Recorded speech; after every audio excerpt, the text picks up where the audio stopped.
निशा और दिशा दोनों जुड़वा बहनें आज बहुत खुश थीं। उनका बचपन का सपना पूरा होने जा रहा था। निशा, हम हमेशा से यही चाहते थे कि हमारी शादी एक ही दिन हो, पर हम एक ही घर में शादी होकर जाएंगे ये हमने कभी नहीं सोचा था। हाँ दिशा, तुम्हें पता है हमारी शादी के सारे फंक्शन एक ही दिन होंगे। हमारी हल्दी की रस्म एक साथ होगी।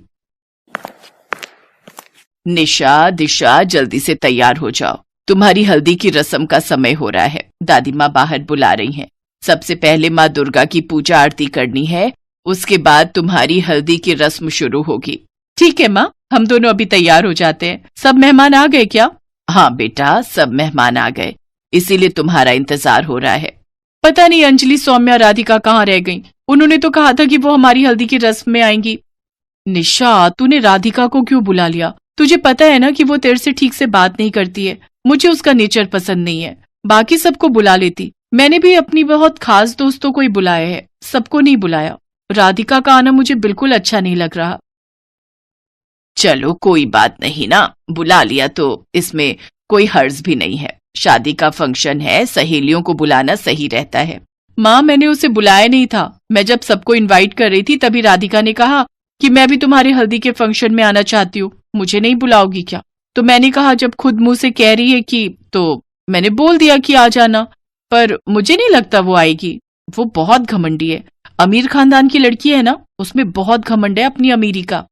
निशा, दिशा, जल्दी से तैयार होकर आ जाओ, तुम्हारी सभी सहेलियां आ गई हैं। तुम्हारी दादी आवाज लगा रही है, मैं जा रही हूँ, तुम फटाफट से आ जाओ। निशा और दिशा दोनों पीले रंग के कपड़े पहनकर तैयार हो जाती हैं। दोनों जैसे ही बाहर आंगन में जाती हैं, दोनों देखती हैं कि उनकी सभी सहेलियां भी आ चुकी हैं, जिनमें राधिका भी है। मुझे पता था ये जरूर आने वाली है, मुझे तो इसे देखकर बहुत गुस्सा आता है। चल छोड़ ना, हमारी हल्दी की रस्म है, इसके चक्कर में अपना मूड खराब मत कर प्लीज। बहुत बहुत मुबारक हो निशा, दिशा, मुझे पता चला कि तुम दोनों एक ही घर में शादी होकर जा रही हो। कहीं ऐसा ना हो तुम्हारे दोनों के पति मेरा मतलब है निशा को दिशा और दिशा को निशा समझ ले और तुम्हारी अदला बदली हो जाए। ये बेवकूफी वाला मजाक तुम्हें अभी करना था क्या? तुम इसीलिए आई हो? अरे कोई बात नहीं दिशा, वो हमारी मेहमान है। चलो दादी माँ बुला रही हैं, हम माँ दुर्गा की पूजा कर लेते हैं। आओ बच्चों, माँ दुर्गा का आशीर्वाद लो। उनके आशीर्वाद से सारे दुख दूर हो जाते हैं और सारे काम सफल हो जाते हैं। माँ दुर्गा से प्रार्थना करो कि तुम्हारी शादी सुख शांति से संपन्न हो जाए। ये देखो, ये हल्दी तुम्हें लगेगी। निशा दिशा के घर में माँ दुर्गा की बहुत पूजा होती थी। उनका अलग से छोटा मंदिर भी बनाया हुआ था। निशा दिशा माँ दुर्गा को प्रणाम करती हैं और उनका आशीर्वाद लेती हैं। उधर राधिका के मन में कुछ और चल रहा था। जितनी मर्जी माँ दुर्गा की पूजा कर लो, तुम्हारी हल्दी की रस्म तो मैं ठीक से पूरी होने ही नहीं दूंगी। निशा, तुमने मेरे बॉयफ्रेंड को अपना बनाया। मैं रोहन को चाहती थी, पर रोहन ने मुझ जैसी अमीर लड़की को छोड़कर तुम्हें चाहा। ये मैं कभी बर्दाश्त नहीं कर सकती। रोहन मेरा दोस्त था, मैं उसे बहुत प्यार करती थी, पर आज तुम उसकी पत्नी बनने जा रही हो और ये मैं होने नहीं दूंगी। मैं हल्दी में एक ऐसी चीज मिला दूंगी कि तुम्हारे पूरे शरीर पर एलर्जी हो जाएगी, ऐसी खतरनाक एलर्जी कि तुम दोनों शादी के मंडप में बैठने लायक भी नहीं रहोगी। राधिका सबकी नजरें बचाकर हल्दी में एलर्जी करने वाला एक पदार्थ मिला देती है। उसे लग रहा था कि वो अपनी धूर्त योजना में सफल हो गई है, पर ऐसा नहीं था। सब लोग हल्दी की रस्म के लिए गाना बजाना कर रहे थे, तभी निशा दिशा की माँ उनके पास आती है। बच्चों, हल्दी से पहले अपने माथे और हाथ पैरों पर ये थोड़ा सा तेल लगा लो। ये दुर्गा माँ का आशीर्वाद है, इससे तुम्हारे रंग रूप में और निखार आएगा। ठीक है माँ, निखार तो तब आएगा जब ये दोनों खुजली से बचेंगी। चल राधिका, हम सब डांस करते हैं, देख ढोलक बज रही है। निशा और दिशा को हल्दी लगनी शुरू हो गई है। हाँ हाँ, हमारी प्यारी सहेलियों की शादी है, हल्दी की रस्म है, तो मैं आज खूब नाचूंगी। मुझे समझ नहीं आ रहा ये राधिका आज इतनी खुश क्यों है, वरना ये तो हमसे बहुत नफरत करती है। अच्छा है ना, सुधर गई। अब अच्छी बात है, हमारी हल्दी की रस्म में यही रौनक लगा रही है। निशा और दिशा ने वो तेल लगा लिया और हल्दी की रस्म शुरू हो गई। राधिका देखती है कि निशा और दिशा पर तो उस एलर्जी वाले पदार्थ का कोई असर ही नहीं हो रहा जो उसने हल्दी में मिलाया था। वो दोनों तो आराम से बैठी हुई थी। ये कैसे हो सकता है? मैंने तो इतना महंगा एलर्जी करने वाला लिक्विड खरीदा था, इसका असर इन पर क्यों नहीं हुआ? ये दोनों तो आराम से बैठी हैं।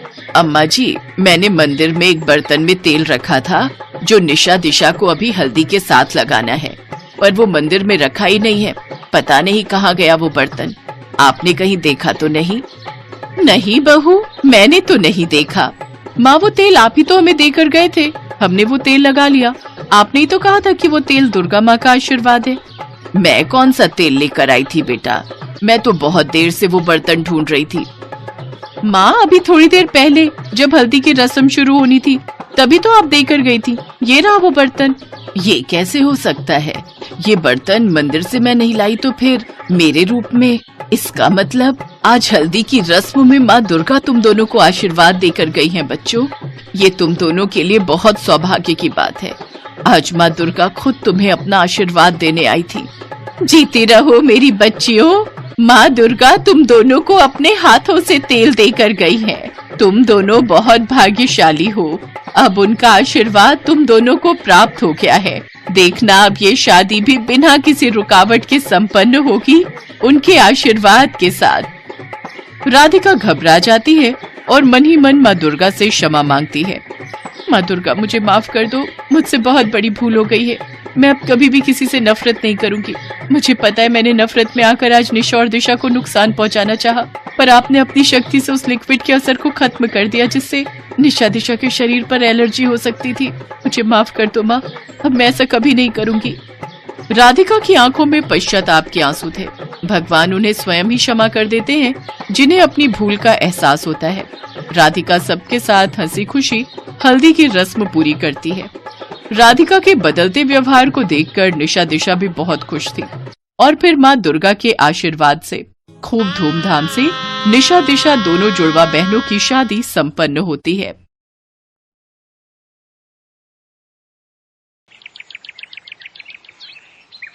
उर्मिला देवी के 3 बेटे थे। अपने तीनों बेटों पर उर्मिला को बहुत ही घमंड था, इसलिए उर्मिला के घर जब भी कोई आता तो वो उससे बड़ी बड़ी बातें हाँकती। ऐसे ही एक रोज उसकी सहेली गायत्री उनके घर आती है। आओ गायत्री, बड़े दिनों बाद आई हो। अरे कहाँ गायब रहती हो? क्या करूं उर्मिला, बच्चों की जिम्मेदारियां ही कुछ ऐसी होती हैं। अगले महीने मेरे बड़े बेटे की शादी है तो उसी की शादी की तैयारियों में लगी हुई हूँ। तुझे उसकी शादी का कार्ड देने आई थी। क्या? अपने रोहन की शादी और तू मुझे अब बता रही है? अच्छा ये बता, तूने लड़की तो अच्छे घर की देखी है ना?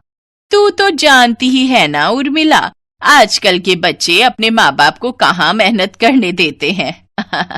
बच्चे तो खुद ही सब मेहनत कर लेते हैं। मतलब तेरा बेटा लव मैरिज कर रहा है? लेकिन तू तो लव मैरिज के खिलाफ थी, फिर तू कैसे मान गई?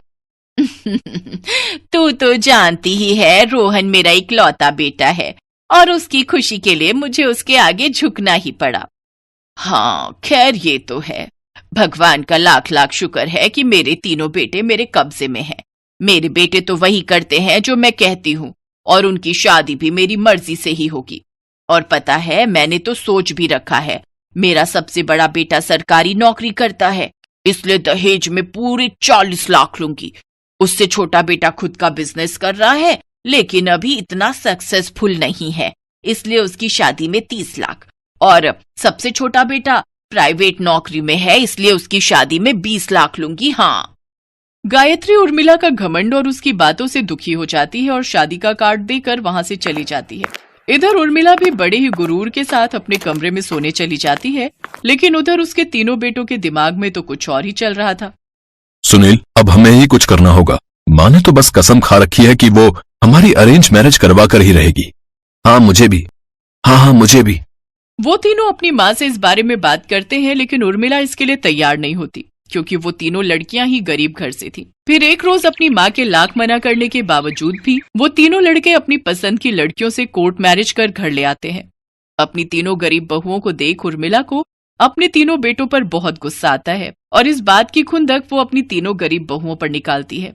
ऐसे ही एक रोज जब वो सब खाने की टेबल पर बैठी होती हैं, तो उनकी सास उनसे कहती है, हाँ ठूस ठूस कर खाओ, वैसे भी तुम तीनों ने आज से पहले इतना अच्छा खाना तो कभी खाया नहीं होगा।